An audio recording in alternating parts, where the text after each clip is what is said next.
much. All right, here, I've been thinking about this situation with Governor Palin and her family now for about a week. It was a week ago tonight, and maybe you know about it, maybe you don't know about it, but there was a joke that I told, and I thought I was telling it about the older daughter being at Yankee Stadium. And it was kind of a coarse joke. There's no getting around it. But I never thought it was anybody other than the older daughter. And before the show, I checked to make sure, in fact, that she is of legal age 18. Yeah. But the joke really, in and of itself, can't be defended. The next day, people are outraged. They're angry at me because they said, how could you make a lousy joke like that about the 14-year-old girl who was at the ball game?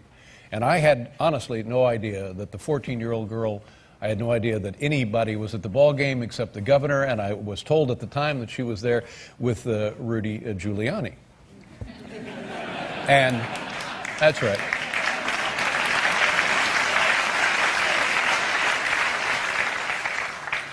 And I really should have made the joke about Rudy. Because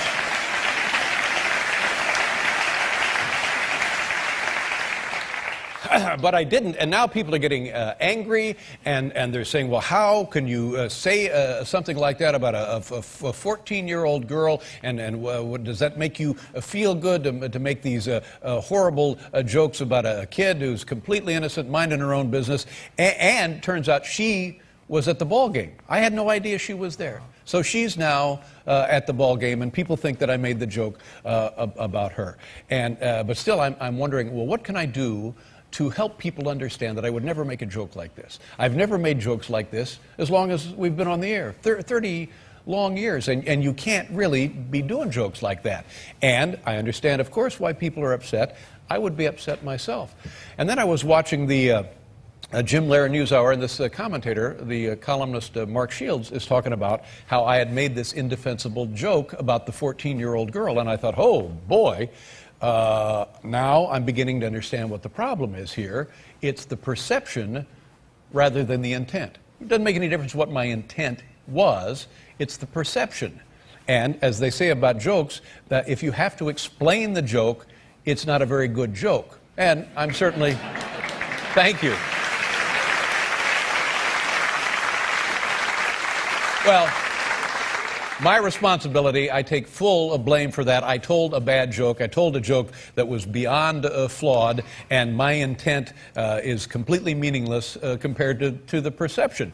And since it was a joke I told, I feel that I need to do the right thing here and apologize for having told that joke. It's not your fault that it was misunderstood.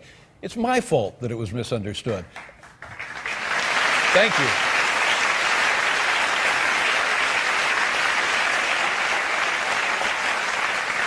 So I would like to apologize, especially to the two daughters involved, Bristol and Willow, and also to the governor and her family, and everybody else who was outraged by the joke. I'm sorry about it, and I'll try to do better in the future.